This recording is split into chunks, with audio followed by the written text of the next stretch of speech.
로마서 6장에서 말씀하는 성화에 대해서 오늘은 마지막으로 이 네 번째 단계입니다. 혹시 우리 성도님들 중에 앞선 세 가지 다 기억하십니까? 첫째는 나는 죄에 대해서만큼은 완전히 죽었다라는 것을 알아야 하고, 두 번째는 나는 죽고 예수 그리스도로 말미암아 다시 살았다라는 것을 깨달아야 하며, 세 번째는 자신의 모든 것을 하나님께 드리기로 결단해야 한다라는 것입니다. 이제 오늘 본문은 거룩한 변화를 위한 네 번째, 그리스도인의 삶의 마지막 결단을 이야기하고 있습니다. 오늘 본문 19절 말씀 우리 함께 보겠습니다. 너희 육신이 연약함으로 내가 사람의 예대로 말하노니 전에 너희가 너희 지체를 부정과 불법에 내주어 불법에 이른 것 같이 이제는 너희 지체를 의에게 종으로 내주어 거룩함에 이르라. 바로 네 번째 단계는 거룩함에 이르라 라는 것입니다. 그러므로 이제 말씀드릴 이 한 문장이 지난 네 번의 매일 묵상을 총정리하는 한 문장입니다. 바로 그리스도인의 삶은 한마디로 거룩한 변화를 이루어가는 삶이다 라는 것입니다. 그런데 성도님들, 우리가 먼저 살펴볼 것은 많은 사람들이 이 거룩함에 대해서 잘못 생각하고 있는 것이 있다는 것입니다. 뭘 잘못 생각하느냐? 첫 번째로 오해하는 것이 스스로 거룩해져 보겠다고 안간 힘을 쓴다라는 것입니다. 성도님들, 구약 성경에서 하나님 앞에 제사를 드리기 위해서 짐승이나 어떤 이 물질을 드릴 때 그 짐승이나 물질의 무언가를 고치거나 아니면 제거해서 어떤 노력을 해서 거룩하게 되는 것이 아닙니다. 그저 하나님께 드려짐으로 거룩하게 되었다라는 것입니다. 마찬가지로 우리가 노력해서 거룩하게 되어지는 것이 아니라 그냥 하나님께 드려짐으로 말미암아 거룩하게 되는 것입니다. 그래서 똑같은 돈이지만 하나님께 구별하여 드릴 때 이걸 거룩한 예물이라 부를 수 있는 것이고, 누구나 하루 24시간을 살지만 그 시간을 구별하여 하나님께 드릴 때 그 시간이 예배가 되는 것입니다. 마찬가지로 우리 모두가 육신적으로는 다 똑같은 사람이지만 하나님께 구별하여 드려지면 그때 거룩한 백성, 성도가 되는 것이다라는 것입니다. 그리고 두 번째로 거룩함에 이르라 라는 말에 대해서 오해하고 있는 것은, 거룩함에 이르라 라는 이 말씀을 보면 알 수 있듯이 완성이 아니라 과정이라는 것입니다. 이 말씀을 정확히 번역하면 거룩한 길을 계속해서 살아가라 이런 뜻입니다. 성도님들, 우리가 대표기도 할 때 보면 종종 이런 표현을 쓰죠.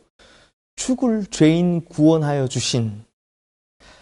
이 표현이 어떤 의미인지는 알지만 정확한 표현이 죽을 죄인입니까? 아니면 죽은 죄인입니까? 사실 의미적으로는 죽은 죄인이 정확한 표현입니다. 완성형이 정확한 표현이죠. 그런데 우리가 이 구원을 얻었다라는 것은요, 과거, 현재, 미래를 초월하고 아우르는 영원한 생명, 즉 영생을 얻었다라는 것입니다. 그러니 우리가 그리스도와 함께 십자가에서 죽고 그의 부활과 함께 새 생명으로 살아나 구원을 얻은 성도가 되는 순간에 우리가 이 세상에 있기는 하지만 이미 이 세상에 속한 사람이 아니라는 것입니다. 그러므로 아직 우리의 생이 끝나지 않았기 때문에 기도할 때 죽을 죄인이라고 이 과정을 이야기해도 그 표현이 무방하다라는 것입니다. 우리가 예수 그리스도를 믿는다고 하는 순간 막 갑자기 얼굴에서 광채가 나고 막 시공간을 초월하는 육신을 가진 그런 거룩함이 완성되는 존재가 아니다라는 것이죠. 왜냐하면 아직 우리에게는 삶이라는 것을 살아가야 하는 시간이 남아있기 때문입니다. 그래서 우리는 이 거룩함을 향한 삶을 과정이라고 보는 것입니다. 사랑하는 성도님들, 우리는 세상 사람들과 똑같이 직장 다니고 돈벌이하고 가정생활하고 또 자식 키우고 밥을 먹고 그렇게 겉모습으로는 똑같이 살아갑니다. 하지만 우리는 이 세상을 그들과는 다르게 살아갑니다. 왜냐하면 우리는 이 땅의 백성이 아니라 천국 시민이기 때문입니다. 그래서 우리는 남들과 똑같이 사는 것처럼 보여도 뭐가 다릅니까? 종착점이 달라지게 되더라는 것입니다. 왜냐하면 걸어왔던 과정이 다르기 때문입니다. 천국을 향해 걸어가는 순례자의 과정으로 우리가 살아왔기 때문입니다. 또 우리는 소멸할 인간이 아니라 영생을 누릴 인간이기 때문에 남들과 똑같이 살아가는 것처럼 보여도 사실은 이 세상이 목표가 아닌 하나님의 나라, 영원을 목표로 살아가는 사람들이기 때문이죠. 그래서 이 세상에 내 손에 쥘 수 있는 수많은 금은보화들, 명예들, 탐욕들, 권력들 다 내팽개치고 오직 주님께서 허락하신 저기 있는 그 나라를 보며 살아가더라라는 것입니다. 그러니 우리가 이렇게 살아가면 이 삶이라는 과정 속에서 우리는 점점점 더 거룩해질 수밖에 없다라는 것입니다.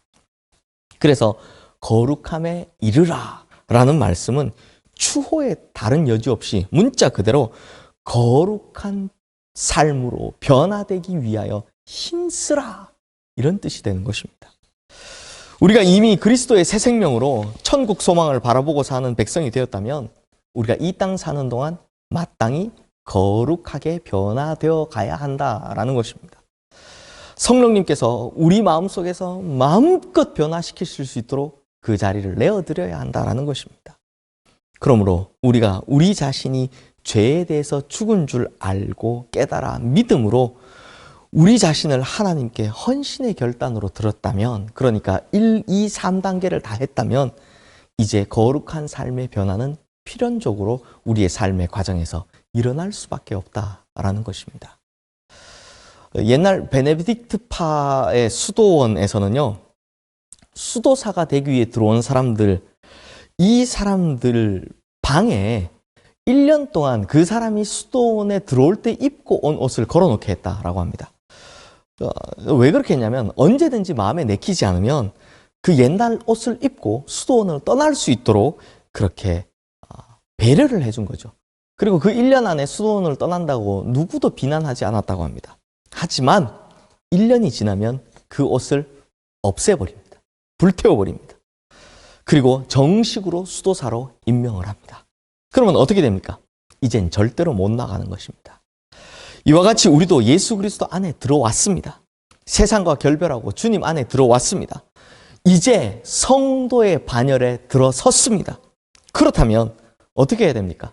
죄악의 옛길로 돌아갈 길이 없기 때문에 이제는 절대로 그 옛 모습으로 돌아가면 안 된다라는 것입니다. 예전에는 마음이 내키면 가던 곳도 이제 예수를 믿으니 가지 않아야 하는 것이고, 예전에는 허전하면 먹고 마시던 것도 예수를 믿으니 이제는 하지 않아야 하는 것입니다. 그러므로 이제는 거룩함에 이르기 위해 옛 습관을 벗어 던지고 새 생활을 향한 결단 있는 용기의 걸음을 계속해서 걸어 나가야 한다라는 것입니다. 이제 말씀을 마무리하겠습니다. 로마서 6장 23절 말씀에서 이 사도 바울은 성화를 주제로 했던 이 긴 이야기의 결론을 이제 내립니다. 죄의 삭은 사망이요 하나님의 은사는 그리스도 예수 우리 주 안에 있는 영생이니라. 죄의 길이 있고 예수 그리스도의 길이 있는데 하나는 결과가 사망이고 하나는 결과가 영생이다라는 것입니다. 자, 그럼 이제 어느 길을 선택하시겠습니까? 라고 묻고 있는 것입니다. 성도님들, 중간지대는 없습니다. 거룩이든 죄악이든 영생이든 사망이든 둘 중 딱 하나만 선택해야 한다는 것입니다. 막 구원은 구원대로 받으면서 이 세상 살아가는 동안 내 마음대로 죄에 끌리며 살아가는 그런 인생은 없다라는 것입니다. 이 로마서 6장 23절 말씀, 이 선택에 관한 유명한 일화가 하나 있습니다. 1860년대 미국은 링컨 대통령으로 인해서 노예 해방을 반대하는 남부와 또 노예 해방을 찬성하는 북부 간에 엄청난 전쟁이 있었습니다. 그리고 그 전쟁은 4년 만에 북부, 즉 링컨 대통령의 승리로 끝이 나게 되죠. 그런데 이 남북 전쟁에서 살아 돌아온 두 병사가 고향으로 돌아오게 되었습니다. 죽음의 전쟁터, 4년 동안의 그 전쟁터에서 살아온 이 두 병사가 살아서 고향에 돌아오자 이 감격을 주체할 수가 없는 것입니다. 그래서 이 두 사람이요, 자신들이 살아 돌아온 기념으로 축하 파티를 열자라고 하면서 어디를 가자고 하냐? 도박장에 가자라고 합니다. 거기는 뭐 술도 있고 도박도 있으니까요. 그런데 공교롭게도 이 도박장 옆에 작은 교회가 있었습니다. 아무 생각 없이 도박장으로 향해 가던 이 두 청년 중에 한 명이 우연히 교회 입구 앞에 있는 그 예배 안내 간판을 보게 됩니다. 미국은요, 대부분 그날의 설교 본문과 제목을 이 간판에, 교회 앞에 간판에 써둡니다. 그러니 자연스레 이 청년의 눈이 그 게시판을 향하게 되었고, 거기에 설교 본문 로마서 6장 23절 제목 죄의 삭슨 사망이요 라고 쓰여진 것을 보게 됩니다. 그 글귀를 보게 되자 그 게시판을 보았던 한 청년의 마음속에 갑자기 이 죄의식이 생기기 시작했습니다. 그래서 옆에 있는 친구에게, 야, 우리 오늘 도박장 가지 말고 교회 가서 예배 드리자 라고 말을 하게 됩니다. 그러자 이 다른 친구는요, 야, 남자가 한번 가기로 결심했으면 해야지, 그게 무슨 말도 안 되는 헛소리냐 라고 화를 내면서 단번에 거절을 했습니다. 결국 이 게시판을 보던 두 청년, 그중 한 명은 그날 바로 교회에 예배를 드리러 갔고, 그날 밤 결단하고 자신의 죄된 생활을 청산하며 경건한 그리스도인이 되었다라고 합니다. 그러나 다른 한 청년은 계속해서 이 육체의 쾌락을 따라가게 되었습니다. 그로부터 30년의 세월이 지난 어느 날, 미국의 신문들마다 새로운 대통령의 취임이라는 대서특필 기사를 쏟아내기 시작했습니다. 이 새로운 대통령이 누군가 하면 미국의 22대와 24대 두 번에 걸쳐 대통령을 지낸 글로버 클리브랜드입니다. 그리고 이 사람이 누구냐? 바로 그날 밤 로마서 6장 23절 말씀을 앞에 무릎을 꿇었던 그 청년이었습니다. 그런데 그날 감옥에 있던 한 죄수가 대통령 취임 소식이 담긴 신문을 펼쳐든 채 엉엉 울며 대성통곡을 하고 있었습니다. 이 죄수는 누구냐? 바로 그 밤에 클리브랜드와 헤어져서 도박장에 갔던 그 친구였습니다.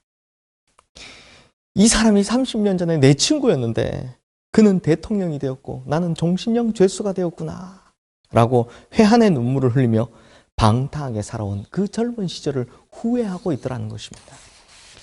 이 이야기는 엇갈린 운명이라는 책에 나오는 실화인데요, 한순간의 선택이 이처럼 엄청나게 엇갈린 운명의 결과를 낳았다라는 것입니다. 성도님들, 이제 죄의 길과 거룩의 길, 우리도 이 둘 중 하나를 선택해야 합니다. 우리 성도님들, 무엇을 선택하시겠습니까? 거룩의 길을 선택했기 때문에 대통령이 되었고, 또 죄의 길을 선택했기 때문에 결국 종신형 죄수가 되었다. 사실 우리의 선택은요, 이것보다 훨씬 더 큰 차이를 만들어 놓습니다. 바로 천국과 지옥, 영생과 영멸, 하나님 나라의 왕노릇하는 자와 지옥의 저주를 받을 운명, 이렇게 어마어마하게 큰 차이를 만들어 놓는다라는 것입니다. 사랑하는 성도님들, 이미 결단하셨죠? 우리는 이미 거룩한 생명의 길을 선택한 결단한 성도들 아닙니까? 그렇다면 어중간하게 하지 마시고 확실하게 합시다. 그렇게도 오래도록 우리의 인생의 벽에 아직도 걸려있는 그 옛사람의 의복을 벗어 던집시다.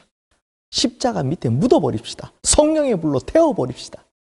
그리고 거룩함에 이르라 라는 이 주님의 명령을 따라 날마다 거룩한 변화를 이루어가며 날마다 점점 더 그리스도를 닮아가시는 우리 모든 성도님들 되시기를 주님의 이름으로 축원합니다.